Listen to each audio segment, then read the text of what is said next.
Good morning, everyone. Scooter from Granville Guitars coming to you live from the Granville Guitars World Headquarters here in lovely St. Petersburg, Florida.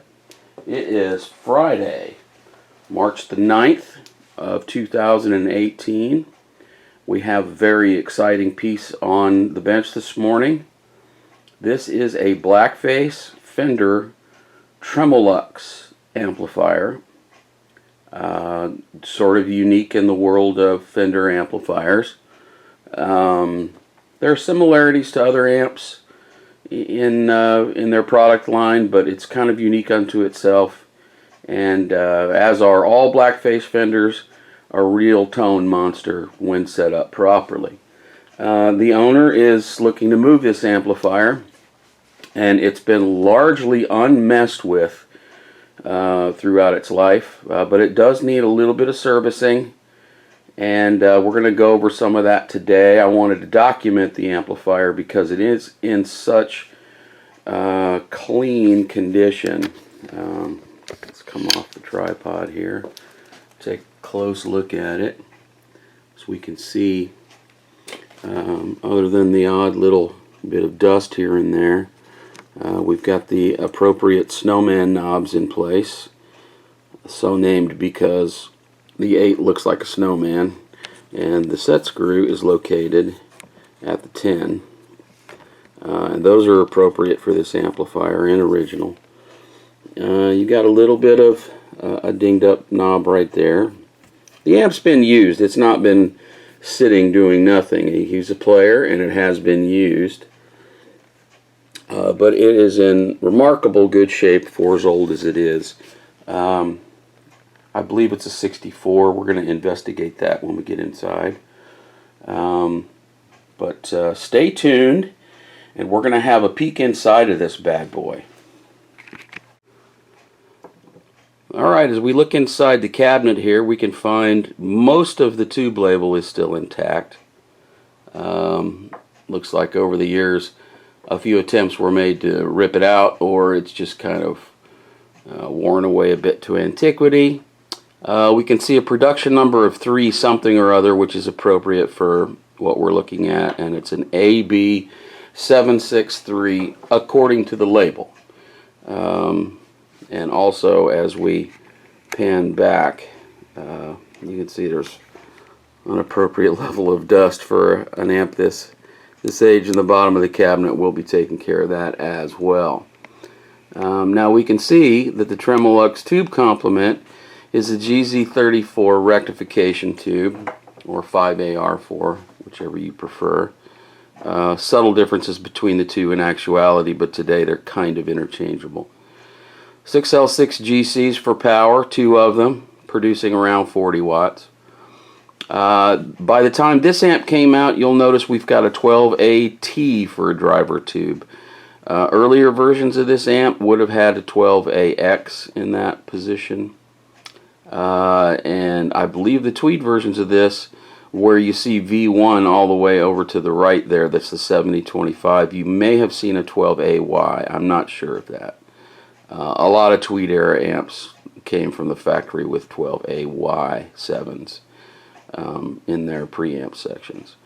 But that's a nice look at the tube label.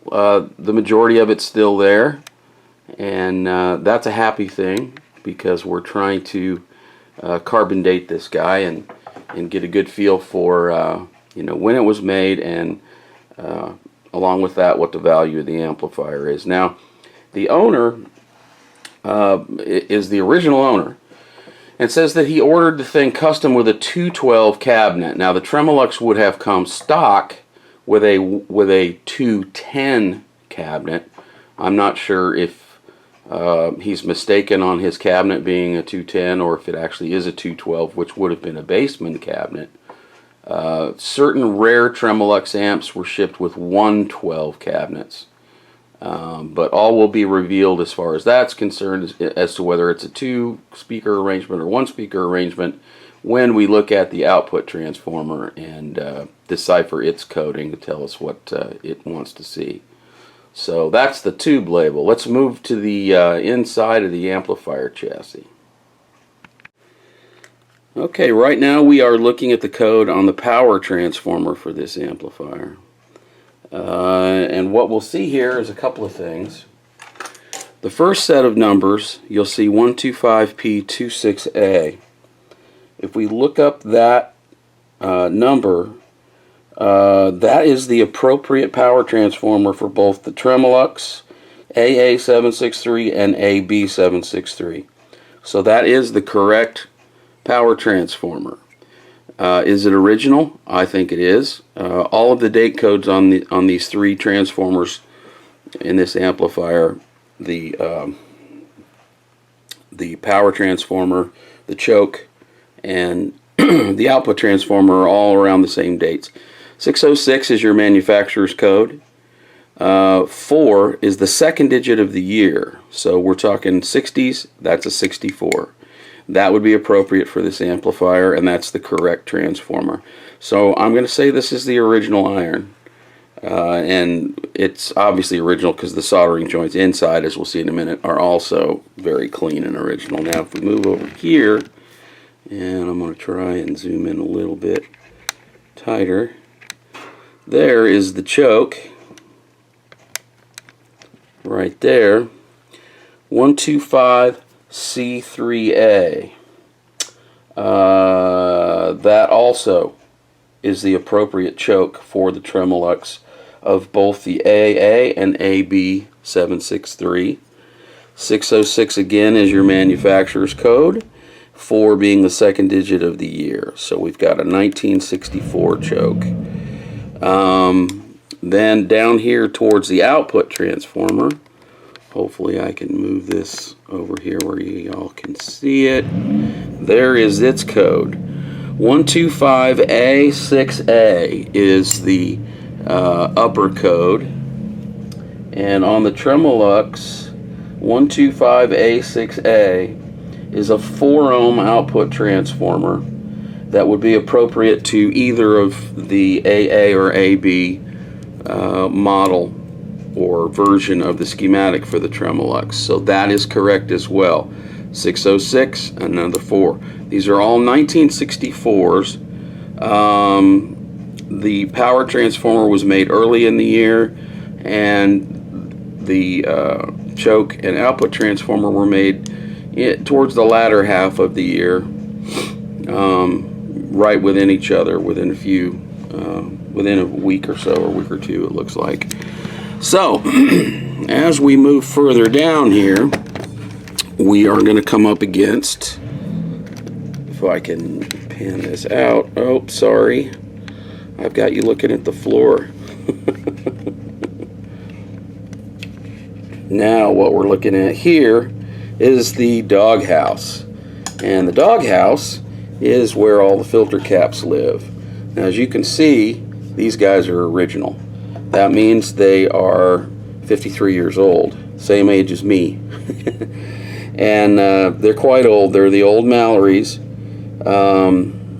Strangely, we're not seeing a whole lot in the way of corrosion except for this guy right here. There's a little nastiness going on its one end, but all of the negative ends look good. As for the positive ends, I'm going to lean this back a little so I can see. Yeah, we can see some popping there. Both of the caps down here, let me lean this back forward. Yeah, there you go. Now you can see them. These two guys right here, those two are done. And just due to their age, it's a good idea to bail on all of these. So we're going to replace all of those with some brand new JJs, which have become some of my favorite filtering caps. I really like them. They sound really good, and they perform extremely well. I've been using them for a couple of years now. I've been a big fan of JJ tubes for a number of years, and their caps have not disappointed. So we're going to be installing those here. We're probably going to be replacing these resistors. Maybe, maybe not. It depends. And there's a lot of these tubes that are in this amp as well that have proved to be funky and are going away. But we're going to redo this with brand new filter caps.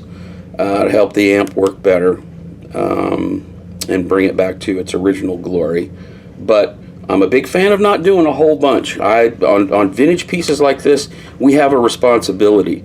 We are custodians for the next generation of amplifier owners, and we owe it to those people to leave these amps as unfussed with as we can,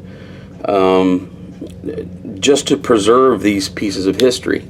This is not just a great tube amp. This is a piece of history, a great American manufacturer, something we can all be very proud of the work they did. It's history making. And this is an unusual model in their line, and we've got to preserve it. So I'm going to recap that section of it. Let's flip the chassis over and look at the inside now. Alright, we're inside this 1964 Tremolux blackface amplifier. And as you can see, if you've ever looked inside one of these amplifiers before, you will see that this is original. There's a whole bunch of originality to this amplifier, and that's a good thing. Some of these components need to go away, and taking them away and replacing them with clean, modern components will affect the tone minimally, and that's important. We want to have as minimal effect on the sound of this amplifier as possible, and that means fighting to preserve certain aspects of the circuit. One of the things that we are definitely going to leave in place here is these guys here, the blue sausages, these molded caps. These guys are extremely important. These particular capacitors right here in this amplifier are your tone stack, treble, mid, and bass in the typical Fender values. Okay, those are extremely important to the overall tone of this amplifier, along with transformers and tubes and other things. These are extremely important. Don't let anybody yank these out of here unless they're absolutely leaky and horrible and you can't get around it. You can live your life just fine with leaky tone caps. All that means is that occasionally when you turn one of your tone knobs, you're going to hear a little swish swish noise. That goes away when you let go of the knob and start playing. So why would you care? Leave these in place. They're very important to the sound of this amp. Those are the tone stack caps for the normal channel. This first channel here, the non-tremolo channel, or vibrato as they call it. Although this amp is called a Tremolux. Go figure. Those are the tone caps for that first channel. The tone caps for the second channel are right here, bass, mid, treble. These also need to stay. A couple of things that should probably go. These dual bypass caps here. This one right here. There's a single one here. Those are all bypass caps. They're fairly low voltage, and sometimes I will leave these in place. But the amp almost always sounds better if they get changed out. So these are going to get changed. Now you'll notice here on the positive side, this is probably a better lit version of that cap, so I'm going to zoom in on that. If I can find the button, here we go. Right there. You can see there are two positive ends and a common, which is the negative for both of these. There are actually two separate capacitors inside there. A couple of 25 microfarad at 25 volts. We're going to replace that with two separate capacitors. Right next to it here, we can see the series of ceramic capacitors that are used for the tremolo circuit. And we'll be evaluating those later. We may have to replace one or all of these if there's some problems with the tremolo. I haven't heard it yet, so I don't know. As we scan through the amplifier, we're going to see a whole bunch of originality. All of the original potentiometers are here. Original jacks, 68K input resistors. Everything is as it would have been when it left the factory in 1964. Now down there at the other end, that is your bias supply board. That thing there is going to get some work done to it. At the very least, the cap will get replaced. Those old RCA diodes, which is this right here, that's the diode for the bias supply. Those diodes are typically fine. We typically don't have to replace those. Sometimes this resistor will need to get replaced, but this guy here is old and should be replaced for the health of the amplifier. We're going to go with a slightly larger value voltage wise to accommodate modern voltages. This is 50 volts DC. I'd like a little higher safety rating than that, so I'm going to go a little higher on that cap. What has been done to this amp, other than a few tube swaps over the years, if we come down here to, okay, let's focus. Focus, Danya-san. Here we go. Sorry about that. If we come down here to our power tube sockets, we're going to see the screen grid resistors. This one here on V5 is what that is. That one there is original. If you look at it closely, you can see that. It's never been messed with. I'm sure it measures close to its original specs. These guys like to crack over time and start exhibiting all sorts of weird behaviors. I'm going to replace both of those with modern resistors that will be stronger and last longer and give you better power handling. The other tube socket, if we come over here, we're going to see if my tripod will cooperate a bit. We're going to see that that screen grid resistor there has been replaced at some point in this amp's life. This guy right here. That's not original. They do go bad. They do toast out. The swamping resistor underneath looks like it is probably original because it's very similar to the other one, although I'll probably replace those as well. It's probably not necessary overall, but I will replace those. But both of these screen grids will get replaced. That is the only thing. I've been through this amp with a magnifying glass. I believe that this is the only component that has ever been replaced in this amplifier. I think everything else is absolutely original. Some of the tubes are likely original. There's a few that are obvious replacements. But that's a good thing. That's a happy thing. It's a wonderful thing. We've got a lot of originality going on in here. If the transformers are healthy, and they were when I plugged it in and got some voltage readings in spite of the rancid caps that are in there. Just wonderful work inside this thing. They took great pride in making these amplifiers, obviously. The lead dress is very nice. These amps are almost always very toneful, and a lot of it has to do with the quality of the work that was done. If you can see down here, I've already clipped the old power cable, and we're going to put a grounded cable in.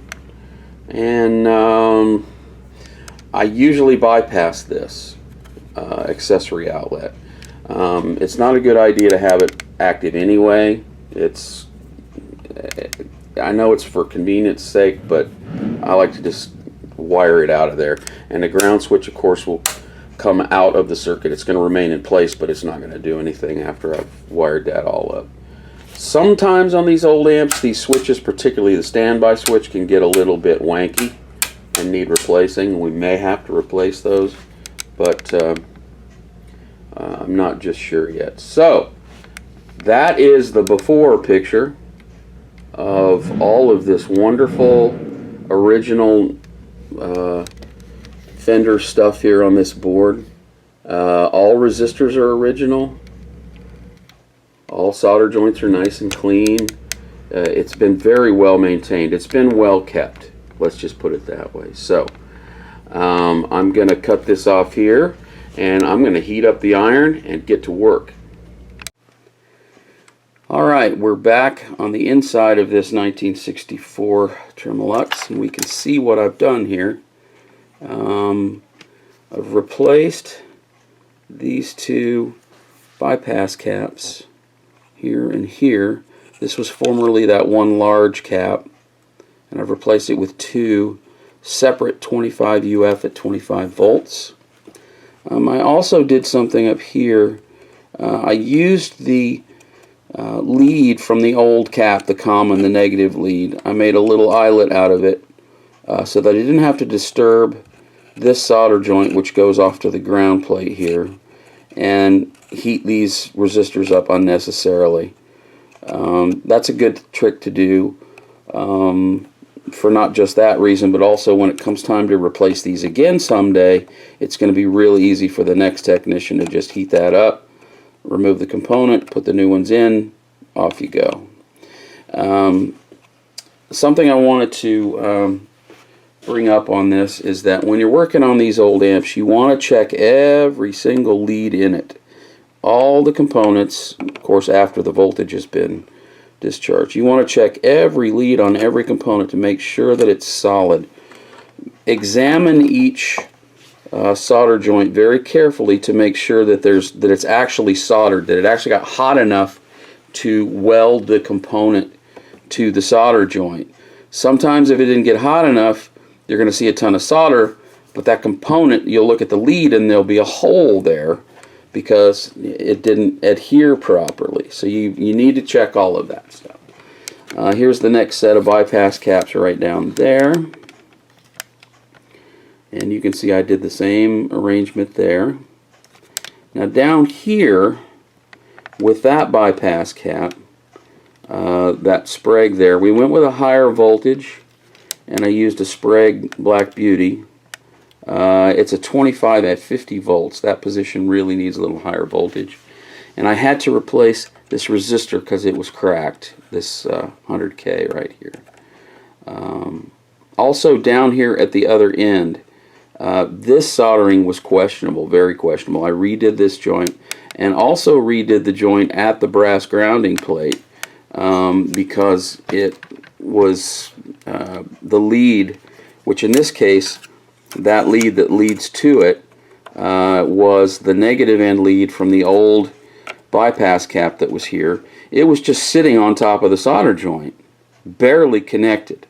So that had to be dealt with. This is an original 100 ohm right here. That was fine. Also, this joint here, this 100 ohm resistor, again, it was just sitting on top of the solder. It was not bonded properly, so that had to be addressed. This cap here, this 0.1 at 200, which is a fairly unusual value, actually had a fissure in it on one end. Hopefully you can see it. If I hold it down here, it will focus. It had a fissure right there on the end, and I was not pleased about that. I didn't feel confident in that cap, so I replaced it with this one, which is actually part of a new old stock bunch that I got years and years ago. Fairly easy to find because it's low voltage, 200 volts. So that was replaced. Also some resoldering I did here. These two solder joints, this black wire here is from the choke. The red one here is from the output transformer. Those two solder joints were very chalky looking and very clumpy, and there was a lot of solder. And I just didn't feel good about them. They weren't solid connections, so I redid those. The majority of the connections were fine, but the ones I'm pointing out are ones that I didn't think were going to weren't going to pass muster, if you will. So down there we can see my the new bias supply cap. It's a Nichicon, one of my favorite brands of caps to use when you can find the values. They're very reliable. They take heat very well. Very dependable. Original RCA diode and original 470 ohm resistor are fine. We left those in place in the bias supply. Then last but least, here on the top side, we have the power tube sockets that I worked on, which includes, if I can find it, the screen grid resistors. these big Zycon 5 waters. And I also replaced the swamping resistors, these 1.5Ks underneath there, and also on that tube socket as well, did the same work. So that should tolerate heat better and just work better overall for the lifetime of this amplifier. So that's a good change that I like to make on these amps. Other than the power cable install, we're basically done with this side of the chassis. So I'm going to flip it over and we're going to have a look at the filter supply board again. Alright, here we are back in the doghouse. We can see these 16 microfarad 450 volt Mallory's, original equipment from 1964, the year this amp was built. We've got some original resistors in there. This portion of the amp, as the rest of the amp, have not been touched. They've not been messed with at all. So this is a happy thing. We like to find these amps in preservable condition, and that's exactly what we're finding here. So these guys will likely be going away along with the caps, just to make it quiet, reliable, and toneful. So we're getting ready to put our good friends, the JJ 20 microfarad at 500 volt in here. These are my preferred caps. I've been through a lot of brands, a lot of types.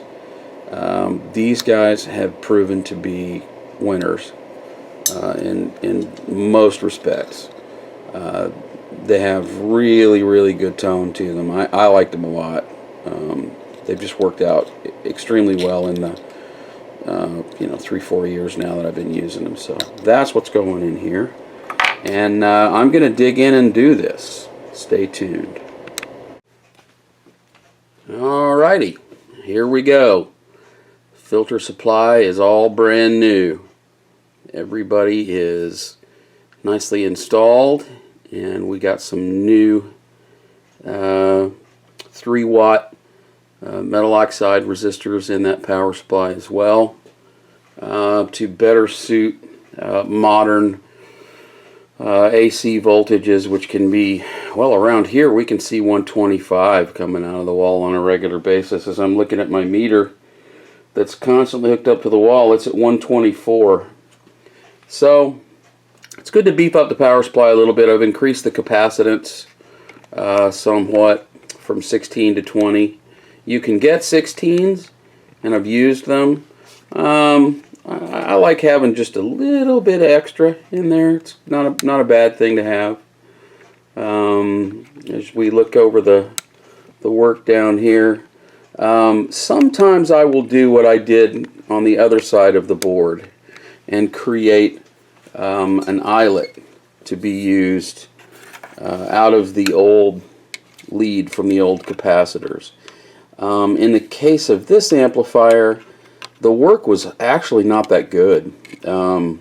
Several of those were loose and over soldered, and I just opted to remove everything and do it all fresh and clean.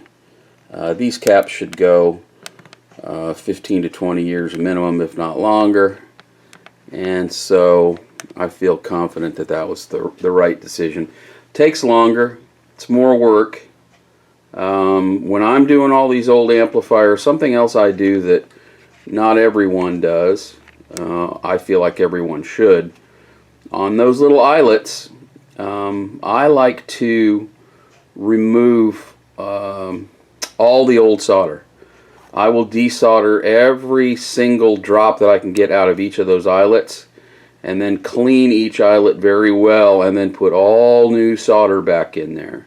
It's just better. It just ends up working out better. It makes for a better connection. It makes for longer lasting. Sorry, I can't seem to get my zoom right. It makes for longer lasting work, and that's part of the point. There's no point in investing in expensive repairs on an amplifier if they can't be done in such a way that they're going to last. So Coming up on the home stretch here, I need to install the new AC cable and wire it up, and we'll be ready to hear what this thing sounds like. Okay, back to the Tremolux here. We've got the power cable is mounted, and right now I'm zoomed in tight on something that I prefer to do on these vintage amps, particularly the ones that are valuable and collectible, as this Tremolux is. I do not put a regular grommet onto the power cord. The reason for that is I don't want to go taking a drill to this original chassis. What I do is I will use a rubber hole protector, if you will, this thing here, of the correct size so it fits snugly on the new 16 gauge power cable.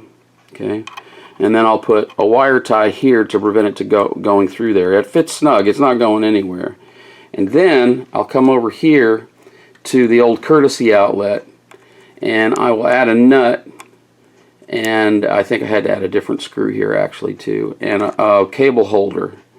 And all of this arrangement here will hold the cord fine for generations to come, and I have not had to drill a hole in this chassis to accept the larger grommet. So from the exterior, and I'll flip that around here and show you this one done, it looks pretty much like it would have looked even with the smaller cable. There's your rectifier tube socket. There's my ground connection, and if you'll look real closely here, I actually took my Dremel tool and a wire brush and very carefully at low speed, you don't want to go too high, you just want to make sure this area where you're acquiring your main ground is very clean under there, and that there's no possibility of any corrosion interrupting that connection. You want your solder joint to this connection to be good, and I don't crimp these, I solder them. It's crimped enough to hold it in place while I solder it, but I don't trust a purely mechanical connection in most cases. I want a good solder joint, reliable and toneful. So that's there. Now, whoops, went the wrong direction. As we scan down here, we'll see that, again, the courtesy outlet has been removed from the circuit, as well as the ground switch and the depth cap. And that depth cap will be returned to the owner of this amp in case the new owner, when he sells it, wants that original part. Now if we come down here, we see how I wire this. The black wire straight from the wall is going right here to the tip of the fuse. Black wire from the wall, fuse.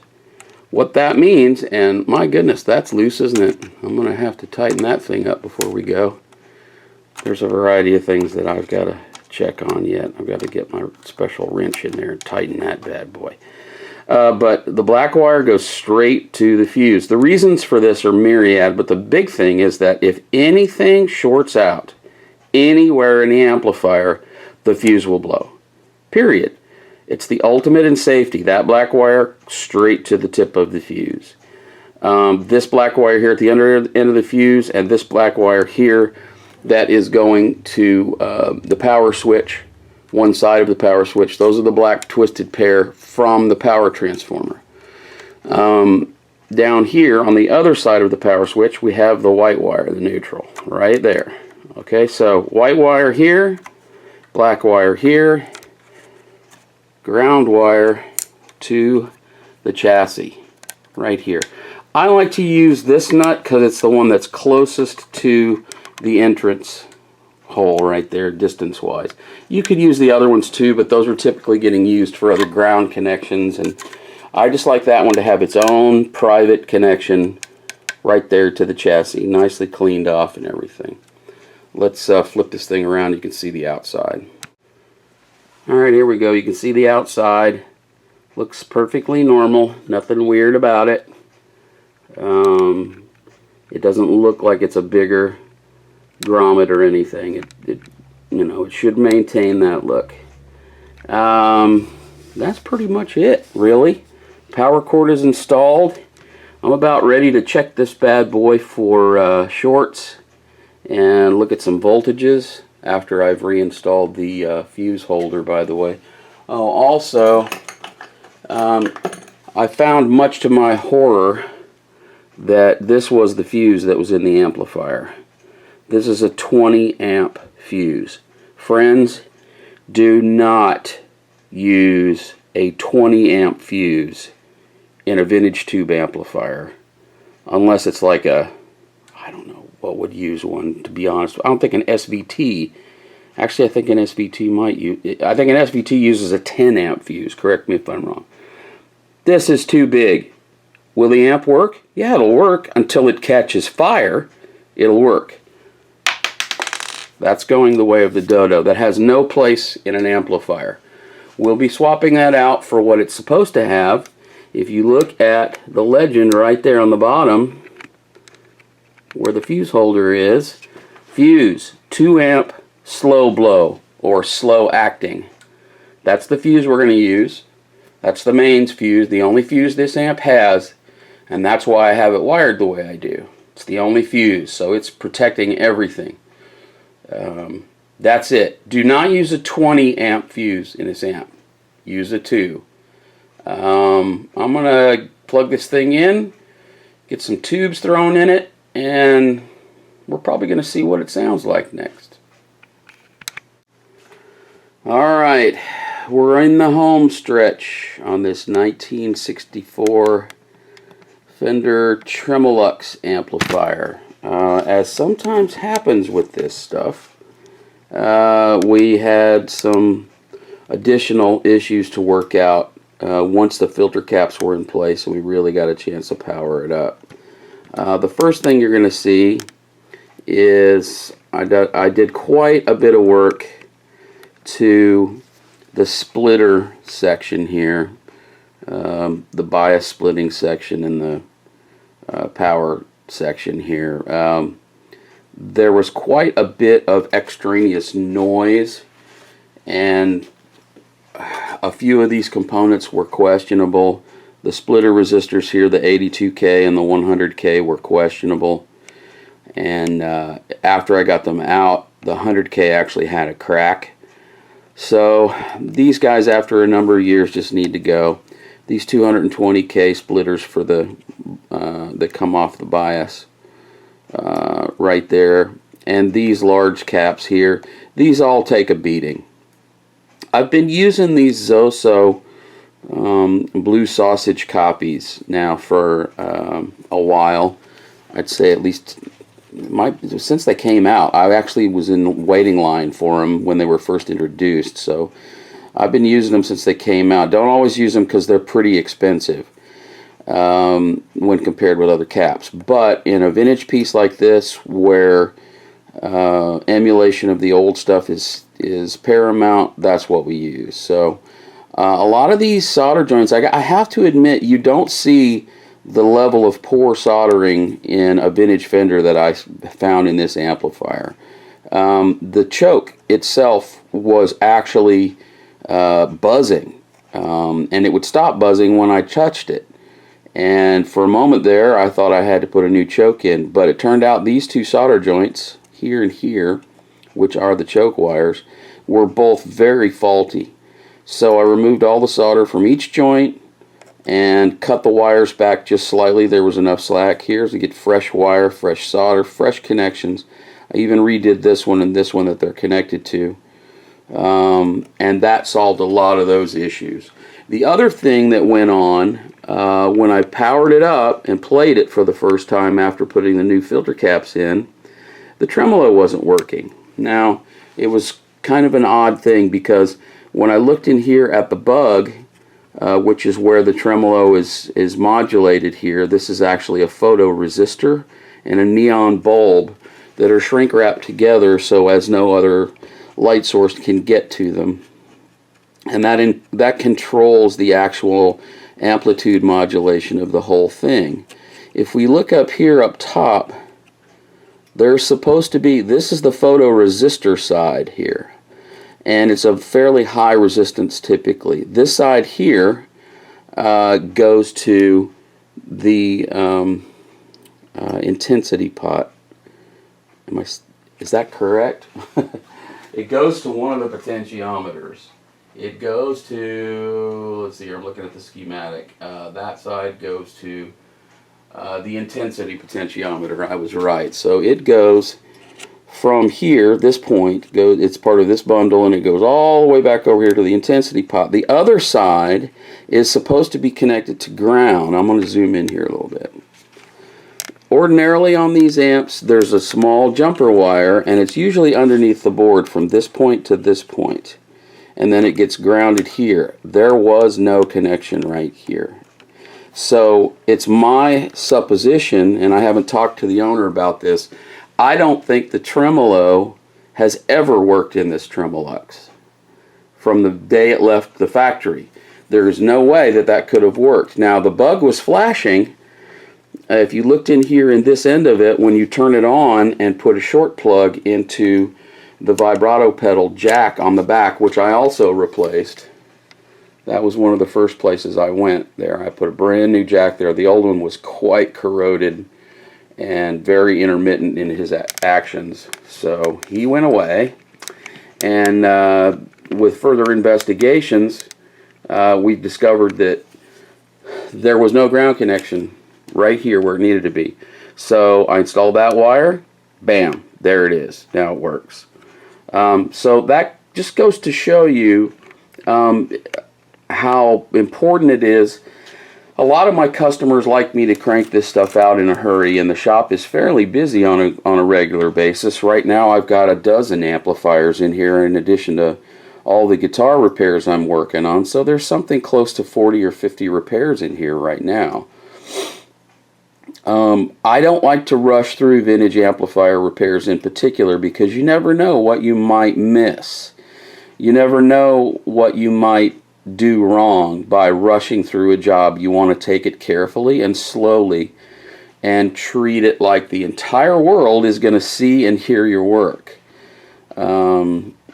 That's always the best way to approach it.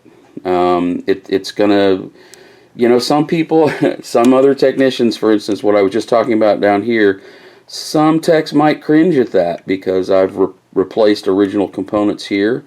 Everyone has different opinions about what resistors work down here. Sometimes I will use metal oxides down here in larger Fenders. In the smaller ones, I like to use the carbon films. I think they sound a little better than new production carbon comps.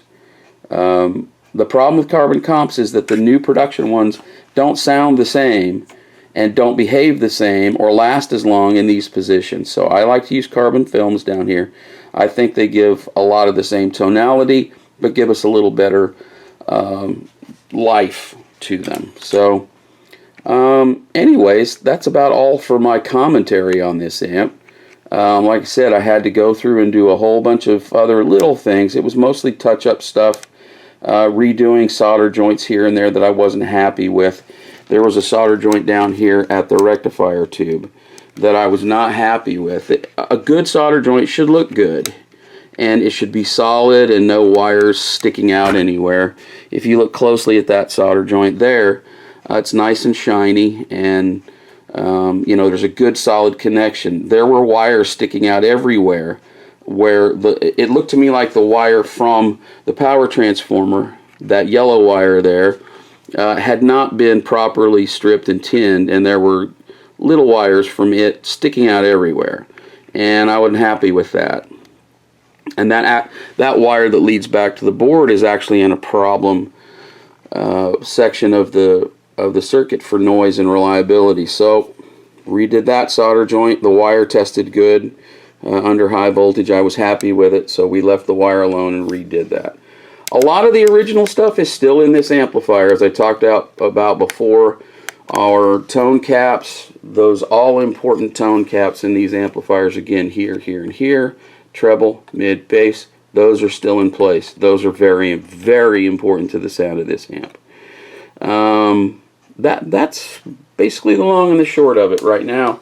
I'm going to put this bad boy back in its cabinet, and I'm going to do a sound test for you, and we're going to see exactly what this amp should sound like. Or what it can sound like. All right, here we go. Say hello, everyone. We're at the tail end of this bad boy. Once again, this is our good friend, the Fender, the 1964 Fender Tremolux, and it's quite the beast. Really a great amplifier. It's turned out really well.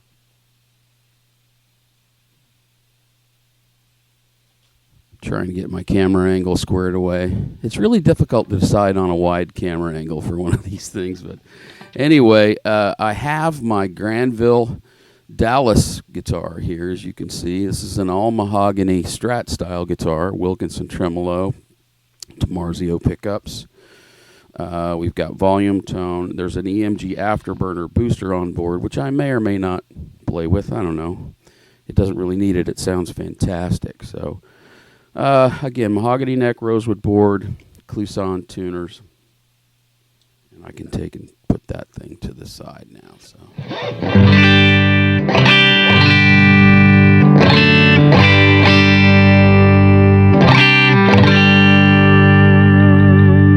that is the vibrato channel, or actually tremolo, but y'all probably know that story. Volume is on 10. Treble is at 4, bass is at 1. I'm going to go through everything and show you that they do work. The bright switch is on with what I just played. So let's go through all the controls.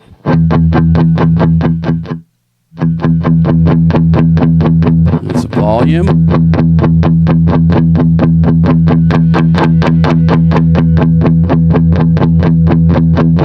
Treble.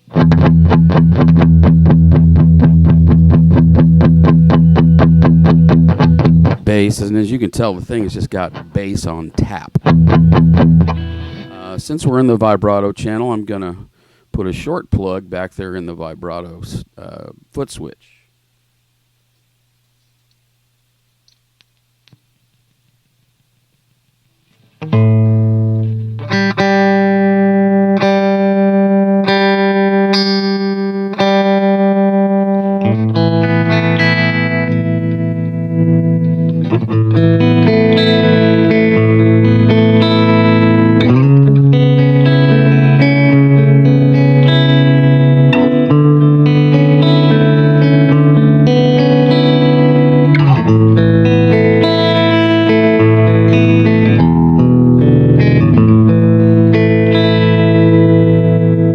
Wonderful old Fender vibrato.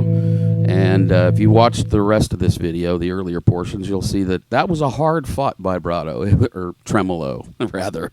It was kind of a bear to get to work, but figured it out. Now it's working famously, and it's got that. One of the lovely things about a good Fender tremolo circuit is that you can lay into your chords real hard and not really hear it until you sustain a chord and it starts to come down a little bit, and it kind of trails off. So you could do something like you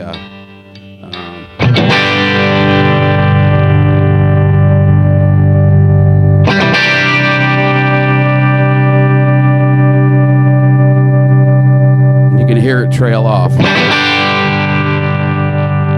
But then when you back off your volume control and play a little cleaner, you really hear it.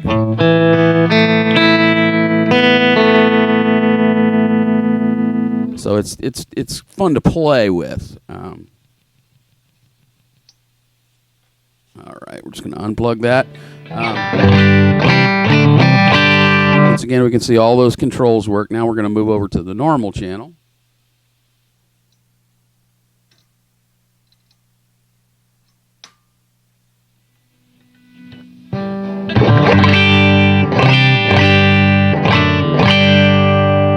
Unlike the Bassman, which has a significantly different gain structure and tone stack to it, this amplifier has an identical tone stack and very similar gain structure, with the exception, obviously, of the tremolo circuit. So it's going to have a very similar tonality.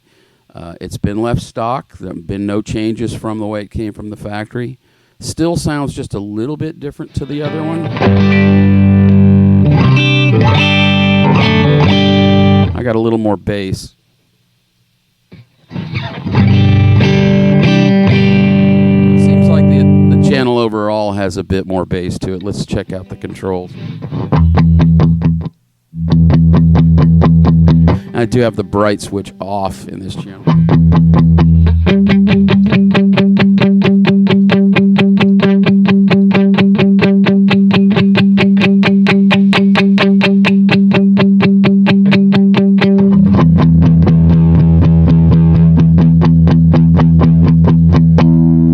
So you can see everything works there.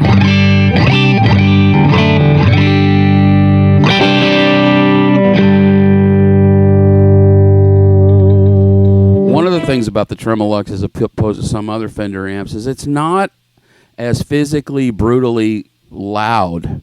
I should probably mention today I'm plugged into my Randall 212 closed back speaker and has 60 watt Celestion special edition speakers in it.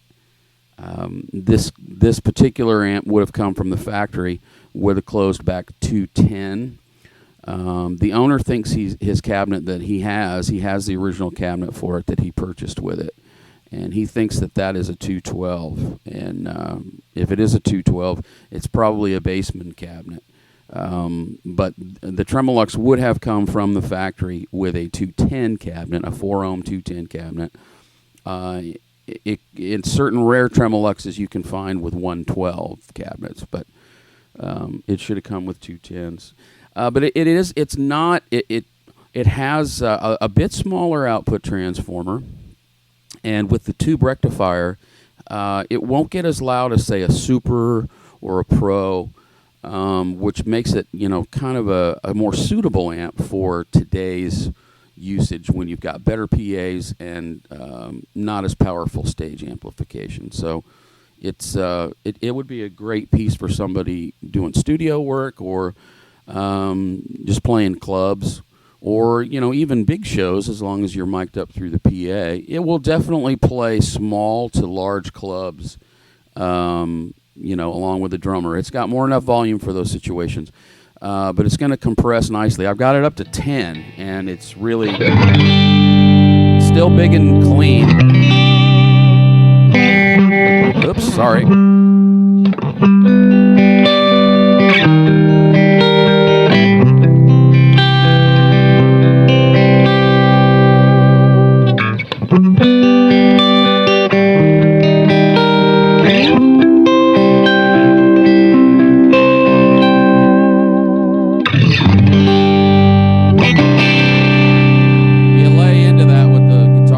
All the way up, it really. But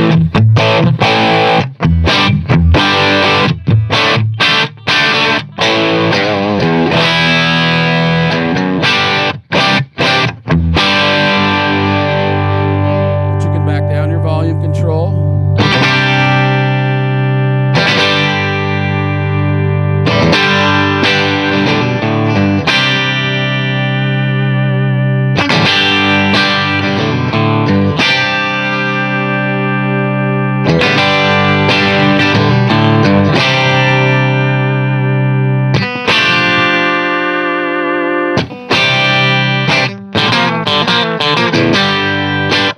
So it's got all kinds of nuts that can be controlled just with your playing style and just with the volume.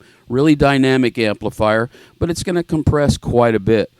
We left the original rectifier tube in there, which is a U.S.-made Baldwin, I believe is what it was.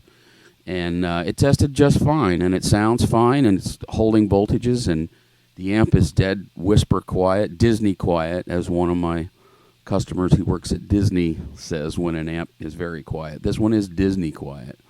But it's got great tone. Tremolo works fine.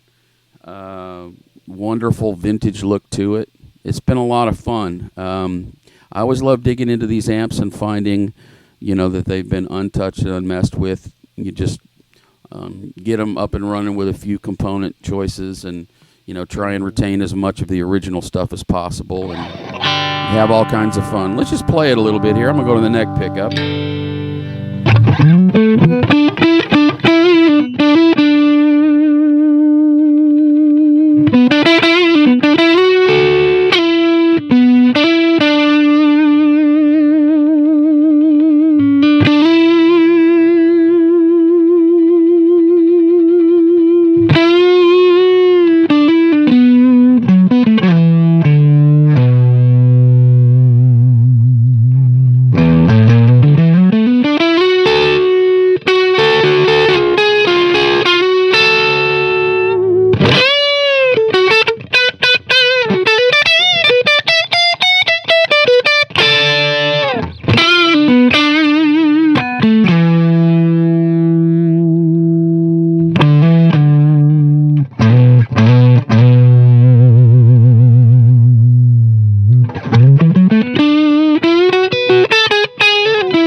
again, that's just the normal channel. The vibrato channel sounds pretty close to identical. I thought it was a little bit darker, so I have the bright switch on the vibrato channel. But overall, a wonderful little amplifier. The 1964 Fender Tremolux amp. There it is, folks. If you have any questions about anything we do here at Granville Guitars, seek us out on the web at www.granvilleguitars.com. We're also on Facebook. And go check out our blog, A View from the Granville Bench, over at WordPress. That's all I know for today. I hope you've enjoyed this walkthrough of this amplifier, the 64 Fender Tremolux. And, hey, have a good day.